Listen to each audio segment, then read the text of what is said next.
Chers auditeurs, bonsoir, bienvenue à une nouvelle émission Le Micro du Soir qui sera une nouvelle fois dédiée à la guerre en Ukraine, mais pas seulement.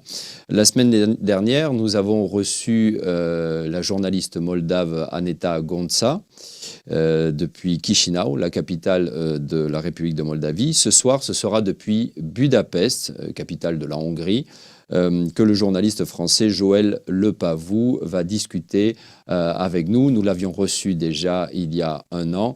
Alors, vous me permettrez de transgresser un petit peu le postulat qui voudrait qu'on ne s'interviewe pas entre journalistes. Je trouve que l'information prime avant tout et que s'il s'agit de fins connaisseurs de la situation sur le terrain, pourquoi ne pas les interroger ? Je précise que Joël Lepavou est notamment le correspondant à Budapest de l'hebdomadaire français L'Express, de la radio belge RTBF et du quotidien suisse Le Temps. Joël Lepavou, bonsoir. Bonsoir. Ravi de vous retrouver au micro du soir. Alors, est-ce que les correspondances, première question, ont changé? Toujours l'Express, RTBF, Le Temps, d'autres? Alors, l'Express et le Temps, oui. Il y a le Soir pour lequel je travaille, donc le quotidien belge. Et j'ai aussi commencé à collaborer très récemment avec le Journal du Dimanche. Et a priori, cette correspondance devrait se poursuivre. D'accord. Bon, on reviendra un petit peu sur vos activités à la fin de l'entretien. Pour l'instant, enfin, première question évidemment sur le conflit en Ukraine. Alors, comment les Hongrois le vivent-ils? Il y a une certaine crainte puisque la Hongrie est voisine de l'Ukraine. La Hongrie partage à peu près 140 kilomètres de frontière au nord-est avec l'Ukraine. Et dès les premiers jours de l'offensive russe, il y a eu un afflux massif de réfugiés dans les localités frontalières. Je pense notamment à Záhony, qui est vraiment le principal point d'accès routier et ferroviaire en Hongrie depuis l'Ukraine. Pour ma part, j'étais sur place avec une équipe de la RTBF le mardi 1er mars. J'ai pu constater par moi-même cette arrivée importante de réfugiés. On parle de 4000 habitants à Záhony et à Záhony, il y avait autant, voire même plus de réfugiés qui arrivaient ce jour-là que d'habitants habituellement à Záhony. Mais au-delà même de Záhony, il y a d'autres communes frontalières qui sont mobilisées face à cet afflux de réfugiés. Je pense notamment à Beregsurány, qui est une autre commune concernée, ou à Tiszabecs, ou même à Lónia, à Barabás. Bref, une partie de la Hongrie qui n'était absolument pas habituée, accoutumée à un tel afflux de réfugiés. Ils sont bien sûr habitués à la circulation transfrontalière, mais pas à voir du jour au lendemain des déplacés, des exilés fuir un conflit juste à côté de la Hongrie. Donc aujourd'hui, en Hongrie, clairement, la guerre en Ukraine imprègne les esprits, mais aussi la campagne électorale pour l'élection du 3 avril. Et cet accueil, je suppose qu'il se fait bien. Alors l'accueil, en fait, si vous voulez, au tout début, il a vraiment été assuré par la société civile et les municipalités locales. Le gouvernement ne savait pas trop sur quel pied danser dans les premiers temps de la crise. Et puis, l'accueil, ou en tout cas l'aide gouvernementale, s'est un petit peu mieux organisée par la suite. Le gouvernement a lancé une grande collecte de fonds pour aider d'une part les populations déplacées, mais aussi la minorité hongroise de Transcarpathie, donc région de l'extrême ouest de l'Ukraine située à la frontière hongroise. Le gouvernement finance les organisations, en tout cas soutient financièrement les organisations caritatives qui accueillent les réfugiés aussi bien à la frontière qu'à la gare de Budapest-Nyugati, donc à l'ouest de Budapest, là où arrivent les trains de réfugiés en provenance de Záhony. Et aujourd'hui, l'accueil s'effectue majoritairement par des personnes comme vous et moi qui prennent sur leur temps, prennent sur leur vie familiale pour accueillir des réfugiés, beaucoup de femmes et d'enfants évidemment à cause de la mobilisation générale décrétée en Ukraine par le président Zelensky. Et c'est un accueil qui à titre personnel, moi, me rassure un petit peu sur la nature des Hongrois après quasiment 7 ans, on va dire, d'entraînement de la part du gouvernement à la détestation de l'étranger depuis la crise des réfugiés de l'été 2015. Mm. Et puis d'un autre côté, c'est vrai il y a une autre critique qui dit que parce que ces réfugiés ne viennent pas du Moyen-Orient ou d'Afrique, eh bien, les Hongrois ou les Polonais les accueillent. Alors après, c'est vrai que si on remonte un petit peu l'histoire hongroise, ça rappelle à de nombreux égards aux Hongrois la situation de 1956, hein, donc la répression par les chars de Moscou de l'insurrection anti-soviétique de l'automne, donc d'octobre-novembre 1956, qui à l'époque avait provoqué le départ de 200 à 250 000 Hongrois vers l'ouest de l'Europe et à plus forte extension vers l'Amérique du Nord. Il y a un peu cet élément-là qui entre en ligne de compte. Et aussi, comme vous le disiez, c'est vrai, notamment quand on regarde la perception du gouvernement, une certaine différence de traitement entre les réfugiés de 2015 qui étaient bloqués par une clôture à la frontière serbe, réfugiés majoritairement du Moyen-Orient et d'Afrique, et les réfugiés de 2022 ukrainiens, plutôt à la peau claire, même s'il faut noter que dans le flot des réfugiés, il y a beaucoup d'étudiants d'origine africaine ou d'origine indienne, et qu'il n'y a pas eu, ou en tout cas, il n'y a pas de différence perceptible dans la façon de les accueillir. C'est-à-dire que ce sont des gens qui viennent d'Ukraine, donc on doit les accueillir tout aussi bien que des personnes à la peau claire. Et ce qui arrive très souvent, c'est que des étudiants d'origine africaine ou d'indienne aient tissé des relations, et même des enfants avec des Ukrainiennes. Et donc, dans ce cas, il n'y a absolument pas de mauvais traitements qui sont infligés à ces personnes-là, mais la plupart des... Oui, D'accord. pardon.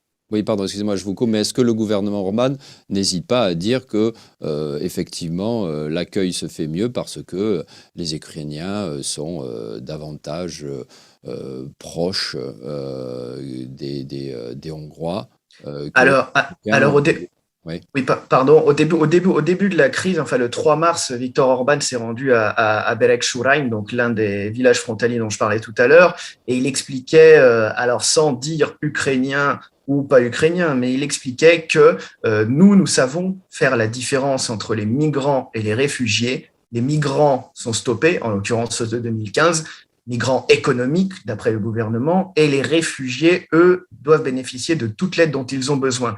Donc, sans sortir le mot ukrainien, sans parler des réfugiés ou enfin des migrants moyen-orientaux de 2015, le gouvernement exprime très clairement la différence fondamentale entre la situation de 2015 et la situation de 2022, bien que dans le flot des réfugiés de 2015, il y avait beaucoup de Syriens qui fuyaient la guerre. d'accord. Ouais. Est-ce que la Hongrie, comme la Roumanie, est plutôt un pays de transit où c'est 50-50 des réfugiés ukrainiens qui restent en attendant éventuellement de rentrer en Ukraine après la guerre, ou alors la plupart repartent vers l'ouest? Disons que l'espoir encore mince nourri par certains réfugiés ukrainiens de pouvoir rentrer chez eux après le conflit s'amenuise encore plus jour après jour. C'est vrai que la Hongrie, à l'image d'ailleurs de la situation de 2015, est un pays de transit. L'extrême majorité des réfugiés arrivant d'Ukraine poursuit sa route vers l'ouest. Je parlais tout à l'heure de la gare de Nugati, donc ils arrivent à la gare de Nugati avec les trains en provenance de Záhony, puis vont de l'autre côté de la capitale hongroise, à la gare de Keleti, d'où partent les navettes en direction de l'Autriche et de l'Allemagne. Tous les réfugiés que j'ai pu rencontrer, notamment lorsque j'ai été en reportage avec la RTBF, ne voulaient pas rentrer. C'était aucunement question de rentrer en Ukraine. La situation est devenue tellement intenable qu'il est inimaginable de poursuivre sa vie là-bas. Donc beaucoup, par chance, avaient des amis ou de la famille, je ne sais pas moi, à Bruxelles, en France, même en Espagne, au Portugal. Donc aujourd'hui, la Hongrie est un pays de transit, même si, notamment pour les Hongrois de Transcarpathie, elle peut incarner un pays d'accueil. Et à cet effet, le gouvernement a mis en place un soutien financier aux entreprises qui embauche des réfugiés ukrainiens, donc pas forcément de la minorité hongroise de Transcarpathie, mais des réfugiés ukrainiens qui souhaiteraient s'installer en Hongrie. Et elle accorde l'équivalent de 160 euros par réfugié embauché aux entrepreneurs. D'accord. Concernant le Premier ministre Viktor Orban, est-ce qu'à Budapest, parce qu'en Hongrie, on dit qu'il a un petit peu retourné sa veste, c'était un proche de Poutine, est-il encore proche de Poutine? En tout cas, et il critique l'invasion russe. Quelle est véritablement sa position et qu'en pensent les Hongrois? La position d'Orban à l'égard de Poutine, ou en tout cas depuis le début de l'offensive russe, est très pragmatique. Pour Viktor Orban, la Russie, c'est surtout l'assurance d'avoir du gaz peu onéreux, c'est la modernisation de la centrale nucléaire ou l'extension de la centrale nucléaire de Poksh, assurée par le géant moscovite Rosatom, et Poksh fournit 45% de l'électricité hongroise, donc pour la Hongrie, il est difficile de se passer de ce chantier financé d'ailleurs par un crédit russe. Et puis, la Hongrie accueille le siège de la Banque internationale d'investissement, donc l'ancienne caisse, on va dire, des pays du bloc de l'Est, du Comecon. Et la Banque internationale d'investissement finance de nombreuses grandes entreprises hongroises. Et comme l'expliquait le le ministre des Affaires étrangères Péter Szijjártó, se passer du soutien de la Banque internationale d'investissement impacterait très durement l'économie hongroise. Donc, certes, Viktor Orban a condamné l'offensive russe, ou en tout cas la manière adoptée par Vladimir Poutine d'essayer de s'emparer de l'Ukraine, mais il ne nomme pas ouvertement Poutine comme un agresseur.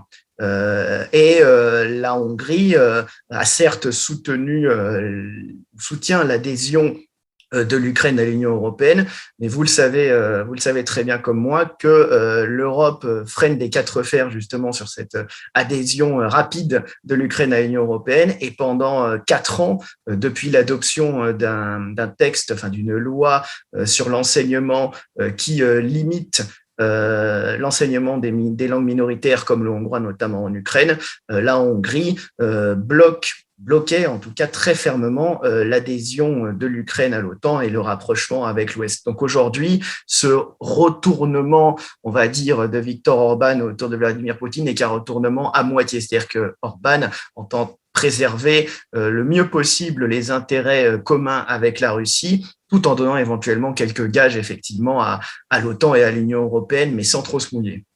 D'accord. Et alors, qu'est-ce que ça va donner? Vous disiez qu'il y a des élections prochainement, hein, en avril, c'est ça? Tout à fait, le 3 avril, oui. Voilà. Les élections législatives. C'est cela. Euh, Quelle est la situation de Viktor Orban? Est-ce qu'il est toujours, et son parti, sont-ils toujours favoris? Alors pour l'instant, les sondages montrent que Viktor Orban est favori pour un 4e mandat consécutif, puisqu'il n'y a pas de limitation des mandats en Hongrie. Mardi, le 15 mars, les partisans et les opposants de Viktor Orban se défiaient dans la rue à l'occasion de la fête nationale. Et clairement, la guerre en Ukraine imprégnait les discours, puisque d'un côté, Péter Márki-Zay, l'opposant principal de Viktor Orban, invitait les Hongrois à choisir entre l'Europe et l'Est, entre justement Poutine ou l'Europe. Voilà, c'est un peu son moteur, tandis que Viktor Orban vantait sur le parvis du Parlement la paix et la sécurité, en expliquant qu'il n'était absolument pas question que la Hongrie s'implique militairement dans le conflit en Ukraine, bien qu'elle laisse stationner des soldats de l'OTAN, mais uniquement dans la partie ouest du pays.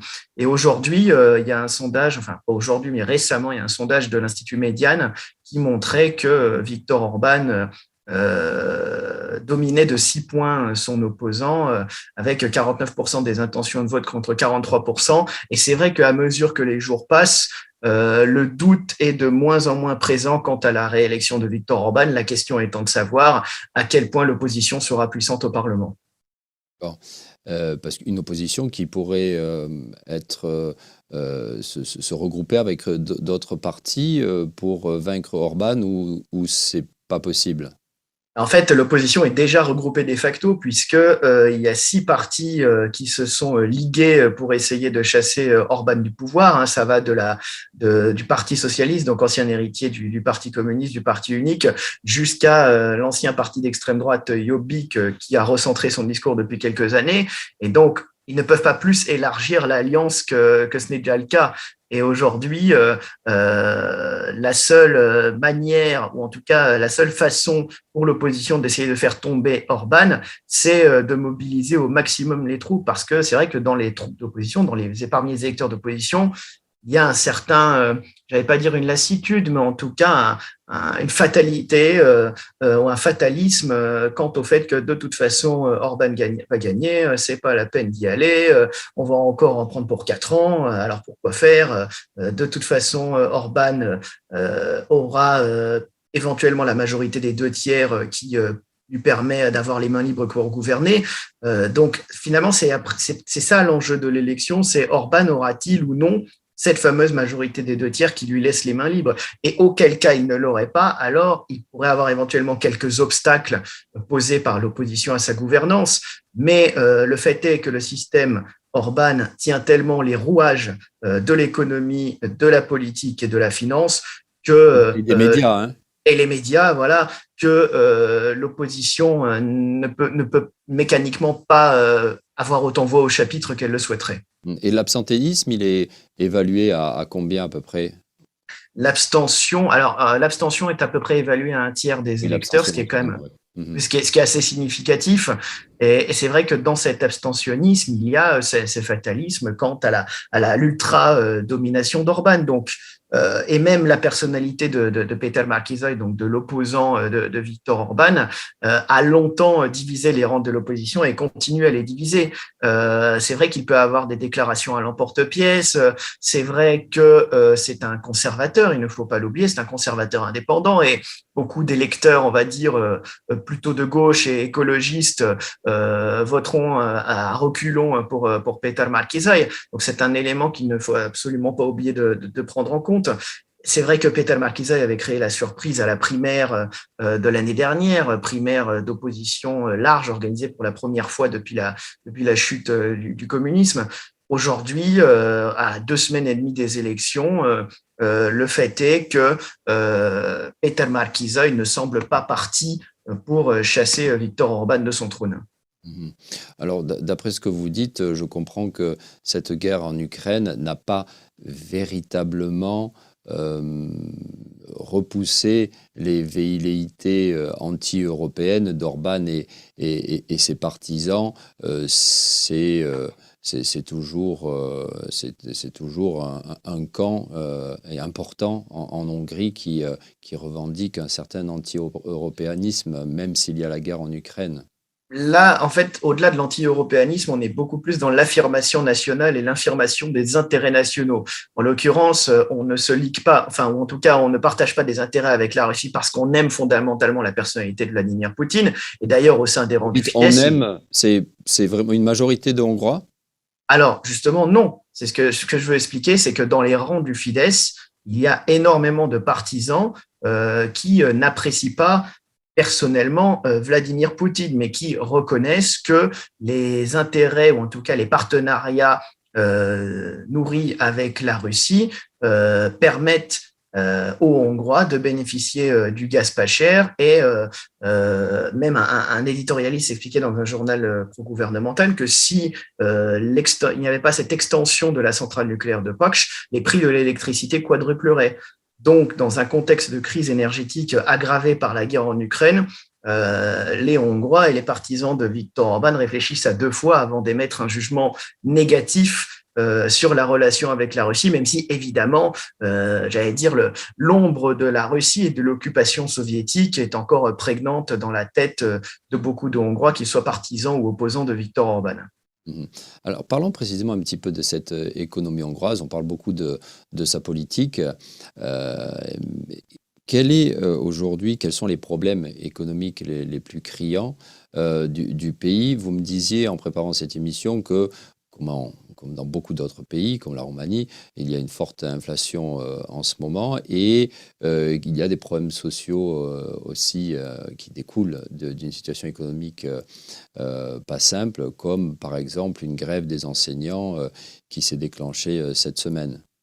Oui, une grève générale illimitée qui a été déclenchée mercredi 16 mars après un débrayage organisé fin janvier. Et les enseignants réclament non seulement des meilleures rémunérations, mais aussi des meilleures conditions de travail, une meilleure considération par le gouvernement.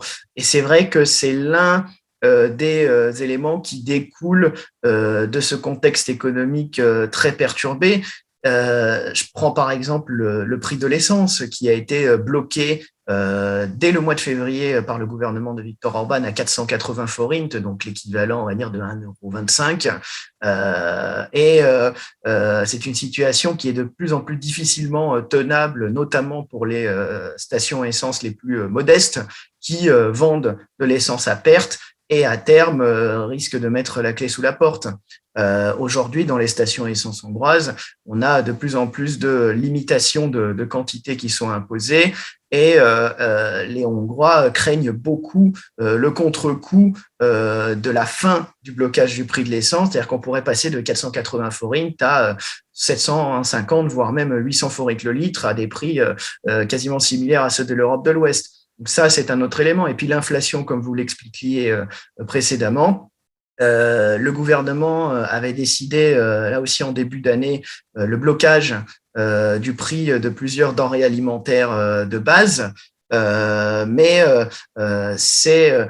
Disons que ça n'est pas suffisant pour contenir une inflation que l'on peut constater jour après jour. Alors, je dirais pas heure après heure, on n'est pas au Venezuela ou au Zimbabwe, mais en tout cas, les prix ne cessent d'augmenter depuis quasiment un an maintenant. Et évidemment, la guerre en Ukraine n'arrange pas les affaires de ce point de vue-là. Donc, c'est vrai que aussi bien dans le porte-monnaie des Hongrois subit un peu le contre-coup de cette crise, alors que jusqu'à présent, la Hongrie avait une croissance annuelle de 4-5%.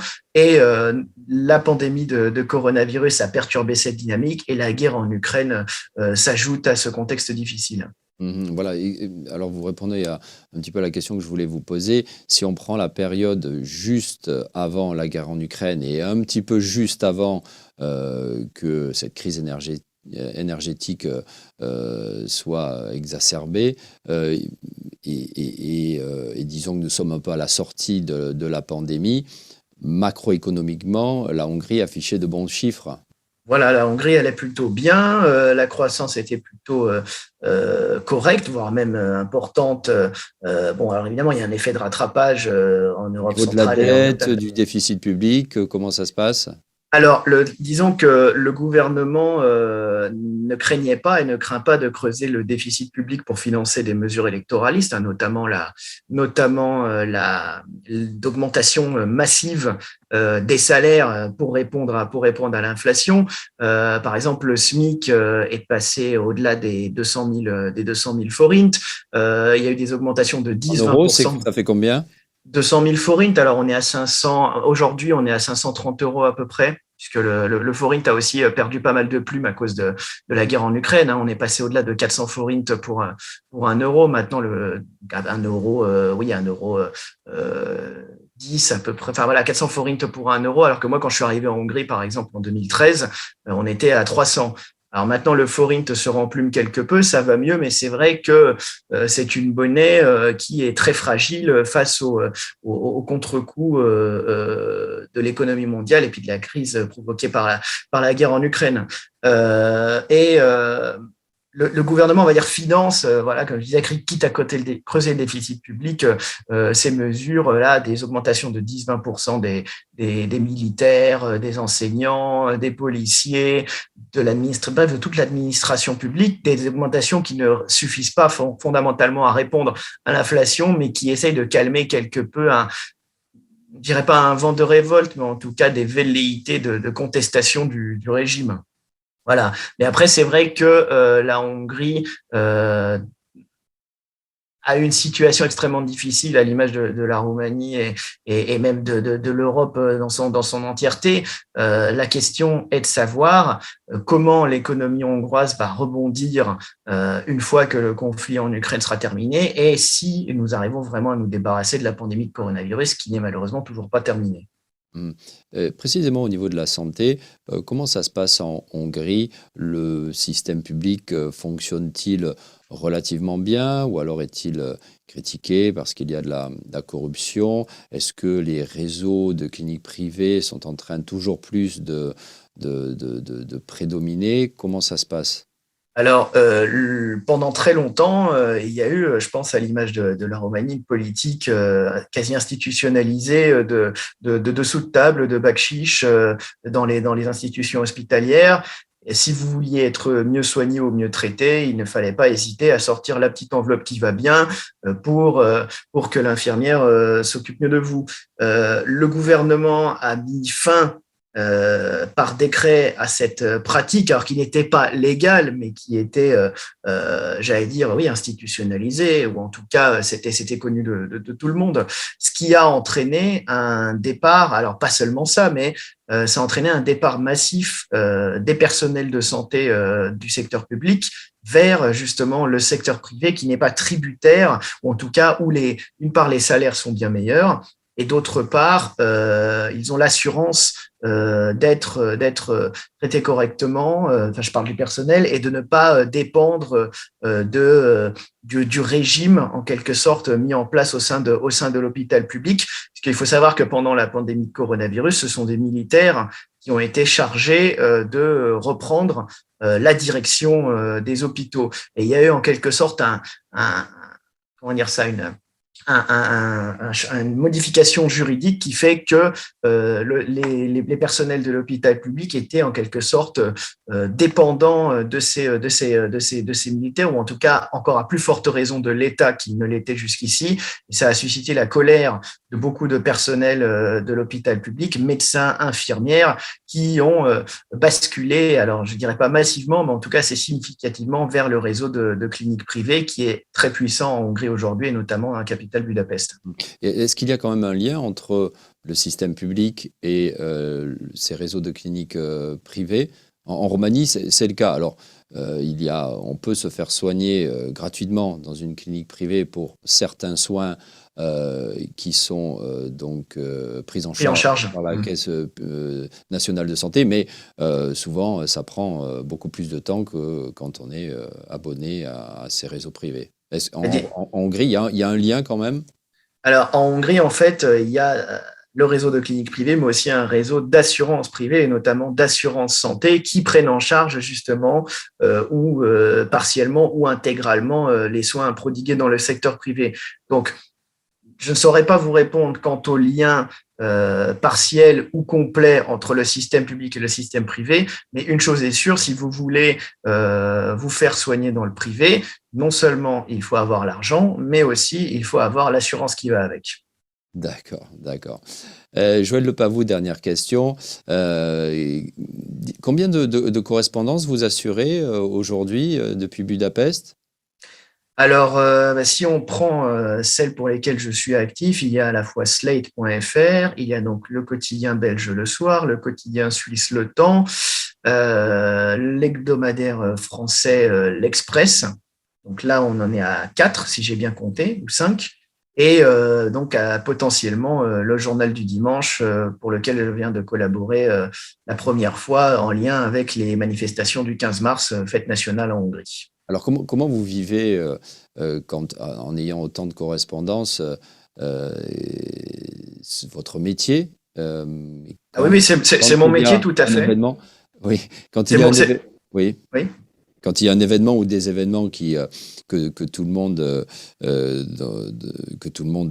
voilà, dont tout le monde veut s'informer, je suppose que ça ne doit pas être simple. Comment vous vivez cette angoisse-là, ce stress, cette anxiété?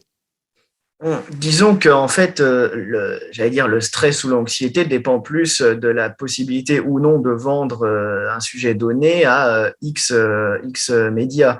Et puis, j'oubliais évidemment, mais n'oublions surtout pas que je suis quand même le correspondant, ou en tout cas la vigie de Courrier International, c'est-à-dire qu'au-delà même de mon travail de correspondant sur les news hongroises, sur les informations hongroises, j'assure des revues de presse et des traductions du hongrois au français pour Courrier International, qui est mon principal employeur, au-delà même des médias dont je suis le correspondant que j'évoquais tout à l'heure.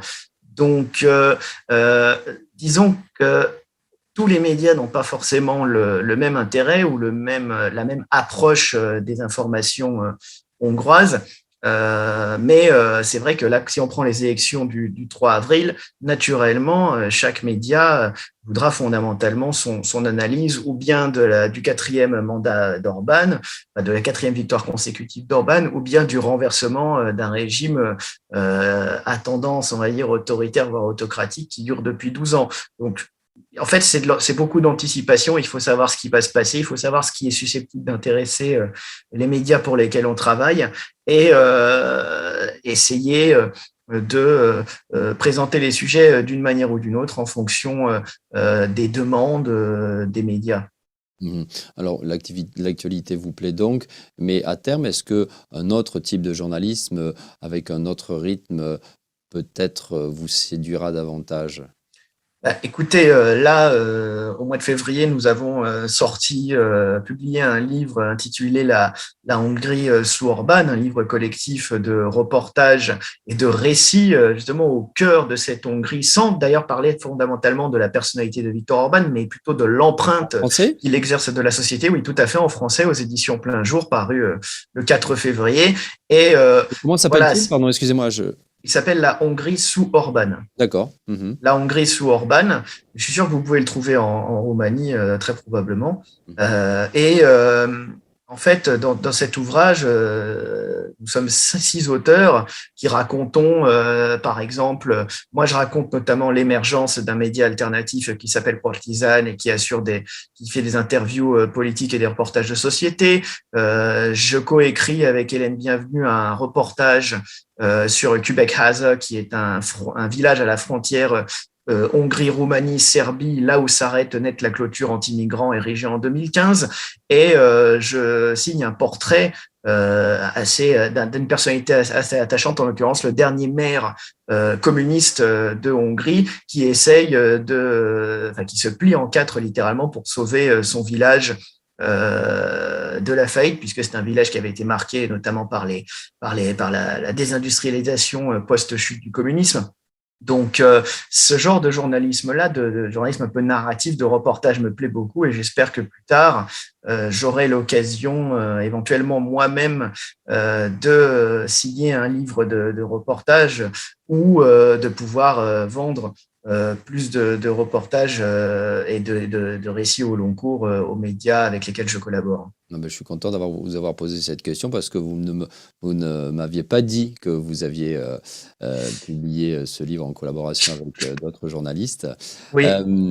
Joël Lepavou, je vous remercie une nouvelle fois pour votre collaboration à cette émission Le Micro du Soir de RFI. Je sais que vous êtes, et vous venez de nous le dire, très pris. Encore merci pour votre témoignage et toutes ces informations. Merci. Merci beaucoup. Chers auditeurs, l'émission se termine là. Rendez-vous la semaine prochaine, même endroit, même heure, vendredi 19h15 sur RFI. Cette émission, vous pouvez la retrouver dès demain sur la page Facebook de RFI et à partir de la semaine prochaine sur le site rfi.ro. Week-end Placout. Au revoir.